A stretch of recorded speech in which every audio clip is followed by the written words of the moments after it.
As the first example on how to set up a reliability problem, let's take a look at these fatigue tests done way back in 1938. As I was saying yesterday, that fatigue was one of the oldest problems studied in reliability. So these tests were conducted on 20 samples each at each stress level, and what you see here are 10 stress levels. So those markings are the fatigue life of each component tested at the respective test levels. So if we were to use this approach or this set of results to set up a reliability problem, our first step would be to define what we mean by failure. So what would these cycles to failure, as they are called, what actual event do they correspond to? Do they correspond to fracture, or do they correspond to a crack size that's being observed reaching a certain limiting size? Critical crack size could be 10% of the width, could be 30% of the width, or some other limit, or a critical crack opening size, or some specified loss in overall stiffness of the specimen, like 10% loss, 20% loss. So it would be essential to be able to define that condition for failure and then see the number of cycles that are needed to reach that condition.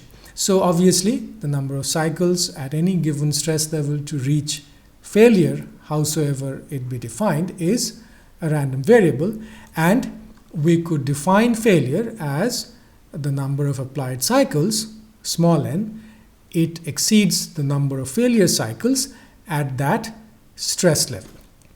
So for example, if we decide to cycle at the amplitude of say 120 megapascals roughly, then if I were to apply about 75,000 cycles, it would seem from the data that roughly about 2 or so out of those 20 have failed.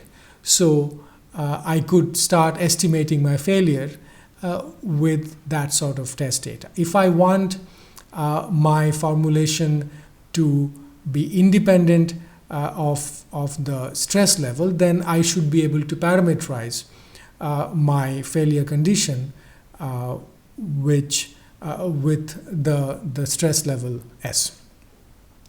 I could also look at it differently. If I had the ability to observe the crack size with increasing number of cycles, and the next slide shows exactly that sort of tests.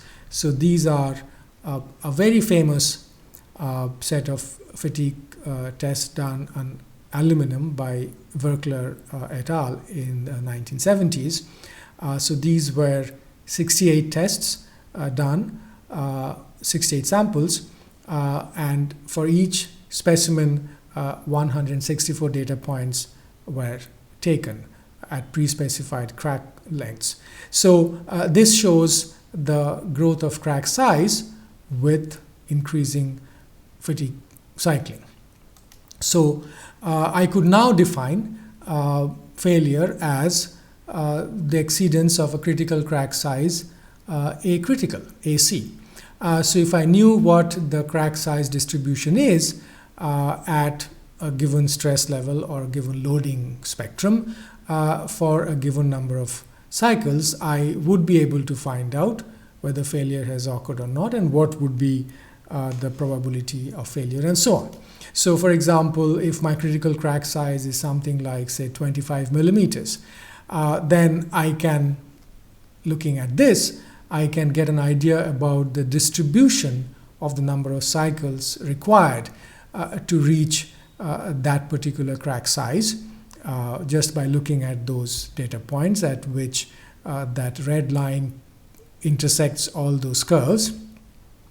I could also say that I would have 200,000 cycles, and it would seem that if that was the number of cycles I was required to perform, then it would seem from this data set that almost about half of the specimens would have a crack size greater than 25 millimeter by the time 200,000 cycles were undertaken.